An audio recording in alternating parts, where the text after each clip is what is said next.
지진보다 여진이 더 무섭다라고 이야기들을 많이 하잖아요. 윤석열 대통령 파면으로 우리 경제의 발목을 잡던 불확실성 가운데 하나가 해소가 됐다라고는 합니다만 이 트럼프와의 관세 여파 이제 시작이고요.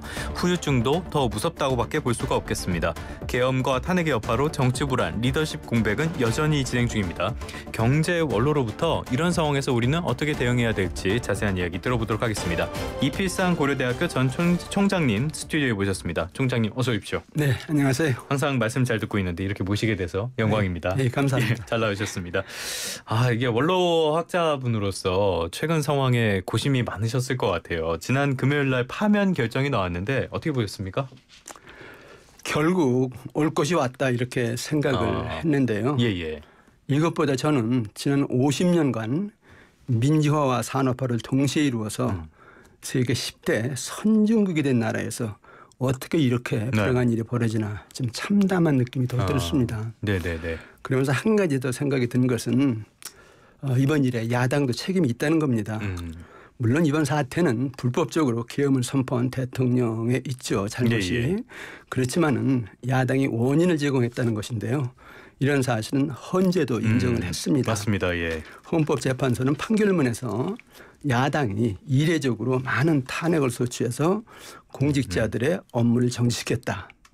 헌정사상 최초로 정부 예산안을 감액했다. 예. 또 정부가 반대하는 법안들을 일방적으로 통과시켰다. 그래서 국회가 국정마비를 초래했다고 대통령이 판단한 것은 존중해야 한다. 이렇게까지 밝혔거든요. 네네네. 그렇다고 친다면은 이번 사태에 대해서 야당도 잘못 인정하고요. 그다음에 반성해야 됩니다. 네네네. 그런데 야당 쪽에서 나온 입장을 보니까 내란 정당 해산하라 이런 입장이 나오는 걸 봐서는 별로 자기들에 대한 비판에는 귀가 안 열려 있는 것 같아요. 네. 아무튼간에 그 윤석열 대통령의 전 대통령이죠. 그 비상계엄 선포 이후에 환율은 급등하고 국가 신용 등급에 문제가 생길 수도 있다. 뭐 CDS 프리미엄이 오른다. 여러 가지 비판적인 부정적인 뉴스들 많이 전해졌는데 그래도 불확실성 이제는 어느 정도 해소된 거 아니냐 이런 시각이 나오는 것 같아요. 교수님께서는 어떻게 보십니까? 예, 저는 지난 금요일 헌재 판결로 정치적인 불확실성은 어느 정도 해소되는 것으로 봅니다. 예. 탄핵 발표 후에 국민의힘이 곧바로 승복을 발표했고요. 또 사과도 했습니다. 집회도 별 사고 없이 다행이었어요, 진짜. 예. 그리고 여야가 이미 대선 준비에 들어갔습니다. 이 정치적인 불확실성에 가장 민감하게 반응하는 곳이 외환시장인데요. 그렇죠.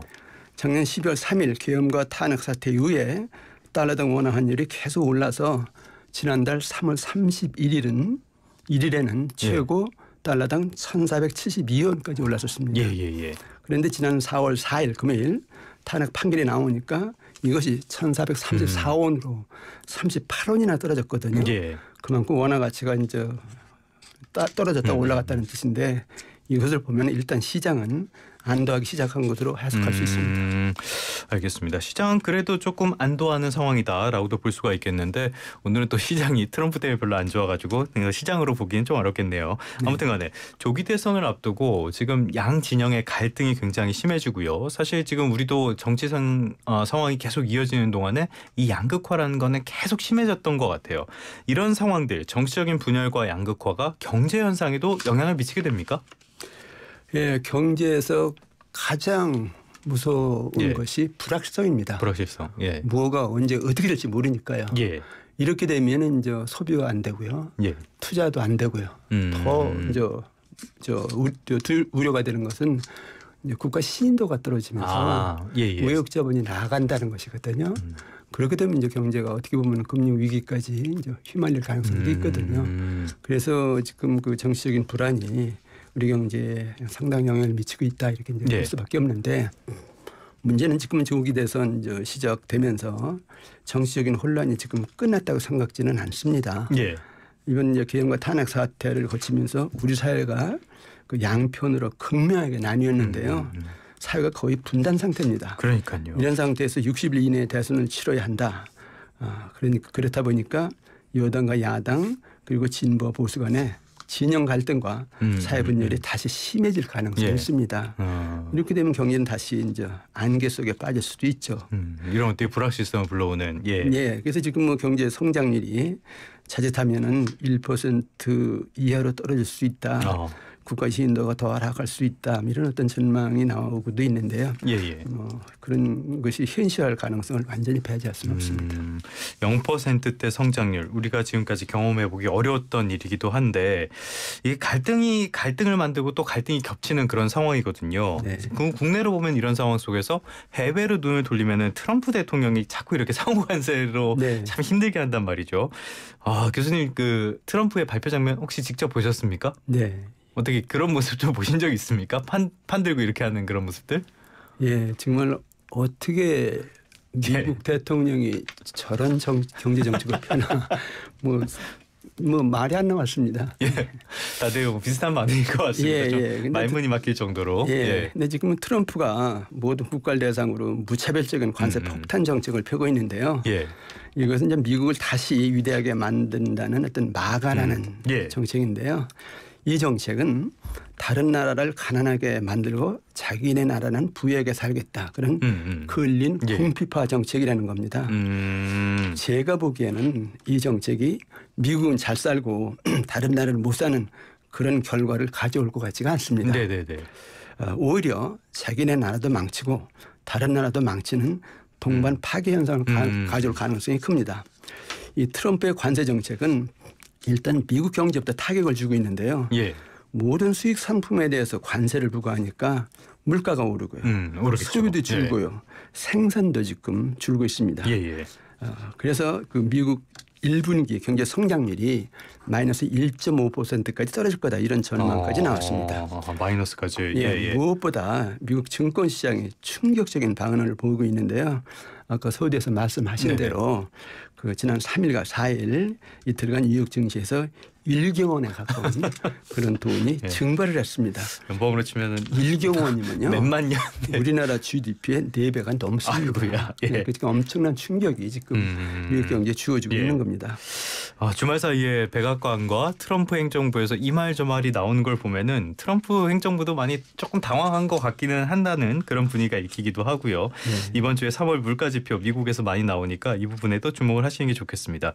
자, 이런 상황에서 우리 기업들 어떻게 해야 될지 잘 갈피를 못 잡고 있는 것 같아요. 투자를 보류한다든지 신규 사업을 미룬다든지 이럴 때 따끔하게 조언해 주고 싶은 말씀 어떤 게 있을까요? 지금 우리나라는 미국의 8대 무역 적자 대상국인데요. 당연히 관세 폭탄으로는 엄청난 이제 타격을 받을 수밖에 없죠. 그런데 이제 우리나라 입장에서는 그러면 이걸 어떻게 대응할 것이냐 하는 건데 일단 트럼프는 관세를 부과하고 후에 협상하는 그런 방식을 취하고 있거든요. 그렇다면 정부 입장에서 이제 경제 외교의 모든 수단을 동원해서 관세 피해를 줄이는 그런 노력부터 해야 되겠죠. 그런데 중요한 것은 이제 기업들이 어떻게 대응하느냐 뭐 하는 것인데요. 지금 그 트럼프의 관세 부과 정책은 미국에 와서 생산하라는 거 아닙니까? 그래서 현대차 그룹이 우선 210억 달러 규모의 대미 투자 계획을 백악관에서 발표를 했거든요. 그런데 기업들 입장에서 보면은 뭐 다른 나라에 가서 이렇게 공장 짓는 거, 뭐 미국에 가서 특히 이런 거 발표하는 거 뭐 좋은 일이라고 볼 수는 있는데 우리 경제는 큰 도움이 안 됩니다. 미국 GDP를 올려주고요. 미국 고용을 증가시켜주는 그런 것이고요. 우리에게는 그런 효과가 별로 없다는 것이고요. 그런데 문제는 기업들이 이렇게 빠져나가면은 우리나라는 산업 공동화가 올 수 있다는 겁니다. 이미 확인된 것만 해도 SK 하이닉스 HBM 공장 370억 달러, LG 배터리 공장 200억 달러 등 이렇게 미국에 투자를 하겠다 발표를 하면서 총 150조 원 규모의 투자가 미국으로 갈 그런 예정인데 이건 우리나라 GDP의 7%나 됩니다. 이렇게 되면 우리나라 이제 산업 공동화가 생길 수가 있죠. 그래서 이것이 단순하게 관세 피해가 아니라 산업이 공동화하는 그런 어떤 문제까지 이제 나타날 수 있다 하는 얘기인데 제가 보기에는 바람직한 방법은요. 기업들이 좀 공격적으로 나오는 겁니다. 어떻게 나오냐 하면은 경영 효율화하고요. 비용 절감하라. 기술 개발하고 생산성 높여라. 그리고 국내 투자해서 미래 산업 빨리 발전시키라. 그리고 미국 이외에 다른 나라 해외 시장 개척해서 수출 다변화하라. 그래서 관세 폭탄 이겨내고 예. 국권이 일어서라. 이것이 뭐 우리가 좀 해야 될 일이 아닌가 생각이 드는데 정부도 지금 뭐 어떻게 보면 빨리 규제개혁이라든가 조세개혁이라든가 노동개혁 이런 걸 빨리 서두르고요. 그래서 기업들이 좀 더 여기서 버틸 수 있게 좀 조치를 취해주는 게 좋다 하는 얘기인데 어쨌든 간에 이걸 무조건 당하고 있을 것이 아니고 우리가 노력해서 이겨내는 그런 어떤 그 방법을 쓰는 게 좋지 않나 이런 생각이 듭니다. 공격이 최선의 방어입니다. 말씀하신 걸 들어보니까 오히려 지금이 더 공격적으로 할 수 있는 좋은 타이밍이 아닐까라는 생각도 드는데 기업들이 이런 점도 끌려다니기만 해서 우리가 이길 수가 없잖아요. 이런 점도 충분히 고려를 해야 될 것 같습니다. 자, 다시 국내로 한번 눈을 돌려보도록 할게요. 탄핵 정국은 해소화됐지만 여전히 먹고 사는 문제는 참 어렵습니다. 소상공인 자영업자분들의 상황은 뭐 극에 달했다 이런 평가도 계속 나오고 있는데요. 지금 교수님께서 보시기에는 제일 시급한 문제 어떤 걸로 보십니까? 일단은 뭐 그 경제가 굉장히 지금 어려운 상태거든요. 지금 뭐 그 일자리와 소득이 없고요. 빚이 많고요. 그다음에 최근에는 자영업자 소상공인들의 사업이 앉아서 빚만 늘어서 이제 쓰러지는 그런 현상까지 생기고요. 그래서 뭐 일단은 이 탄핵 정국을 빨리 벗어나서 정치와 사회 불안이 없어져야 되겠죠. 그리고 이제 투자, 이제 그 소비 심리가 빨리 살아나서 경기가 회복이 이제 돼야 될 것 같은데 이런 상태에서 이제 우선 정부는 추경 같은 걸 편성해서 정책적으로 좀 경기 좀 부양시켜라. 그리고 여기 이제 금리 같은 것도 좀 내려주고요. 부채 압박 같은 거 줄여주면서 좀 이 기업들이 움직일 수 있게 좀 해달라. 뭐 이런 얘기거든요. 그래 어쨌든 간에 지금 뭐 그 기업, 뭐 정부, 국민 모두가 그냥 이렇게 불안해서 떨고만 있을 것이 아니고 오히려 좀 적극 나서서 일도 하고 그다음에 극복하는 그런 어떤 노력을 해야 될 것 같습니다. 알겠습니다. 조금 전에도 언급을 살짝 해주셨지만은 지금 같은 때 어떻게 보면 중요한 게 재정의 역할이라고도 볼 수가 있겠는데 추가 경정 예산안 그래서 이야기가 계속 나오고 있거든요. 교수님께서는 정부에서 내놓은 추가 경정 예산안 좀 어떻게 보셨습니까? 뭐 정부가 그 지난달 30일 산불 피해 지원, 관세 대응, 내수 진작 등을 위해서 필수 추경이라고 했죠. 그걸 편성 이제 추진한다고 밝혔는데 뭐 일단 급한 불을 끄자고 내는 추경으로 이제 볼 수 있습니다. 그래서 문제는 이제 여기서 민주당이 그걸 지금 이제 제동을 걸고 있다 이렇게 볼 수 있는데 민주당은 뭐 그 국민 1인당 25만 쿠폰, 20조 원 지역 화폐 발행 등 37조 7천억 원의 추경이 필요하다. 뭐 이렇게 또 의견을 보이고 있어요. 그런데 어쨌든 간에 지금 뭐 추경도 상당히 필요한 상황이고요. 그다음에 정부가 빨리 이제 대책에 나서야 되는 그런 상황인데 일단은 그 정부는 그 추경을 좀 편성을 하고요. 그 대선 후에 또 2차 추경을 하는 것이 바람직하다 이렇게 보는데 지금 뭐 정부채가 1,200조 원을 넘어서 안 좋은 상태 아닙니까? 세금도 제대로 같이 거치지 않고요. 근데 어쨌든 간에 무조건 뭐 추경 이것만 정액하면 되는 거냐 그런 건 아닌데요. 근데 어쨌든 간에 지금 이 정치 불확실성을 해소하면서 추경을 편성해서 어떻게든 경제를 살리는 그런 어떤 노력을 해야 정부가 될 것 같습니다. 알겠습니다. 추경이 일단은 시급하기는 시급해 보여요. 그런데 지금 상황이 상황이다 보니까 이제 국가적인 리더십의 공백 상태라고밖에 볼 수가 없는 상황이잖아요. 이런 상황 속에 경제팀이 어떤 역할을 해줘야겠다. 원로로서 조언을 하신다면 어떻게 하시겠습니까? 지금 그 윤석열 대통령이 탄핵됨에 따라서 한덕수 국무총리 체제가 이제 2달도 이어지게 됐는데 지금 경제 문제가 발등에 불이거든요. 그렇죠. 그러니까 한덕수 대행이 이제 경제 컨트롤 중심에 빨리 서야 됩니다. 그래서 이제 어떻게든지 미국 관세 폭탄에 이제 대비해야 되고요. 예. 민생 정책도 빨리 내놔야 된다 이런 얘기인데 그 윤석열 대통령 탄핵 소치 이후에 여야정 국정협의체라는 것이 만들어졌는데 이것이 지금 유야무야합니다. 그런데 이거 빨리 복원해서 국회와 정부가 함께 정책을 펴나가는 그런 노력을 지금 해야 될 것 같은데 특히 그 야당이 지금 경제를 살리는데 좀 적극적으로 나와야 되지 않나 이런 생각이 듭니다. 그래서 계속해서 뭐 탄핵 정국 물고 늘어질 것이 아니고요. 야당도 그래 경제 빨리 살려보자 이런 어떤 대응이 있어야 될 것 같습니다.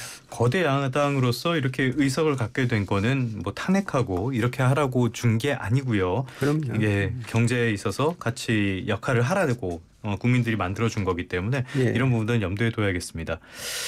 재정 정책 외에 금리라든지 정부가 뭐 정부 관련 기관이라든지 더 나서야 할 부분 어떤 게 있다고 보십니까? 그 재정 정책이 지금 좀 확장이 어려운 상태인 건 사실입니다. 우리나라 그 재정 적자가 지금 뭐 25조 7천억 원, 그래서 국가 채무가 1,273조 원 뭐 이렇게 늘어날 전망인데 뭐 더 강하면 국가 신인도 떨어지고요. 정부 부도 위험도 뭐 더 커질 수 있는 그런 단계다 이렇게 볼 수 있는데 그렇다고 해서 지금 뭐 가만히 있을 수는 없고요.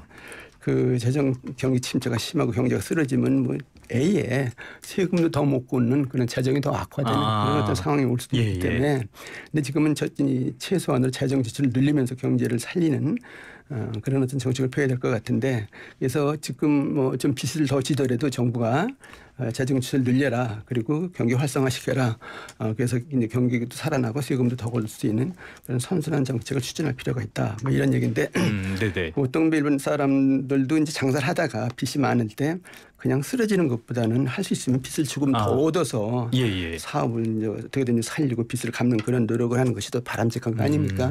그럼요. 정부 입장에서는 지금 뭐 빚이 많다 그러고 있을 것이 아니라요. 좀 빚을 더 쓰더라도 경제를 살리는 그런 어떤 재정 투자를 좀 많이 해야 될 것 같습니다.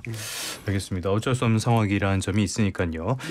계속 저희가 말씀드리는 것 중에 하나가 정치권의 문제점을 말씀드릴 수밖에 없는 것 같아요. 대선 주자들에게 원로로서 당부하고 싶은 말씀이 있을 거 아닙니까? 교수님 어떤 말씀 하시겠습니까? 뭐 이거 좀 지나친 얘기인지 모르겠습니다만 우리나라는 정치가 사회를 분열시키고 경제를 망치는 나라다 뭐 이런 어떤 생각까지 듭니다. 뭐 반박하는 사람은 별로 없을 것 같습니다. 그래서 그 두 가지 정도 부탁을 하고 싶은데요. 지금 국민들을 선동해서 사회를 분열시키고 자기 편만 많이 만드는 이런 그런 정치하지 말라. 상대방을 포용하고 사회를 통합하는 그런 정치를 하라. 일단 그렇게 말씀드리고 싶고요. 지금 선심 공약, 선심 지출 이런 포퓰리즘으로 경제를 망치고 표를 얻는 그런 정치하지 말아라. 경제를 어떻게 살릴 것인가. 안보를 어떻게 강화할 것인가, 교육을 어떻게 바꿀 것인가 이런 것들에 대해서 정책을 진지하게 내놓고 정말 국민들에게 호소하면서 추진하는 그런 어떤 모습을 좀 보여달라. 특히 그 야당 입장에서 보면 이제 의석이 많다 보니까 굉장히 이제 정치 논쟁을 많이 벌이는 그런 어떤 양상이 벌어지고 있는데요. 지금 경제 이렇게 두면 안 됩니다. 그러니까 무조건 뭐 정치 논쟁을 떠나서 정말 경제를 살리는 그런 어떤 모습을 좀 야당부터 보여줘야 될 것입니다. 알겠습니다. 지금 상황이 별로 좋지가 않습니다. 조금 다른 이야기일 수 있는데요. 코스피 선물이 급락해서 지금 매도 사이드카가 8개월 만에 발동이 됐다는 소식이 방금 들어와 있고요. 코스피 여전히 상황 좋지 않습니다. 2350선까지 밀린 상황. 이런 상황일수록 교수님 말씀하신 것처럼 여야 이런 쪽에서의 경제에 대한 어떤 합심 같은 것들이 굉장히 시급한 시점이 아닌가 싶습니다. 지금까지 이필상 고려대학교 전 총장님과 함께 경제 원로에게 듣는 우리나라를 둘러싼 각종 사안들 짚어봤습니다. 총장님 오늘 말씀 고맙습니다. 네, 감사합니다. 이거 LG 맞죠? LG네. 거봐.